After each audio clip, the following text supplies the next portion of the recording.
Dr. Ishratul Ibad's address at National Press Club, Islamabad.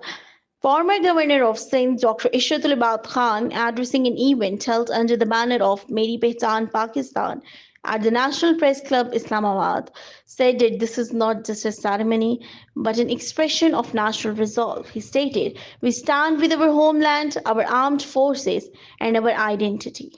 Dr. Ishratul Ibad extended heartfelt congratulations to Field Marshal General Asim Munir on being awarded the highest rank in the Pakistan Army and called it a recognition of the sacrifices and professional excellence of Pakistan's armed forces. He also paid tribute to the leadership of the Chief of Air Staff and the Chief of Naval Staff for transforming the Pakistan Air Force and Navy into modern, capable, and effective forces. In his speech, he highlighted the ongoing hybrid war waged by India through fake NGOs, false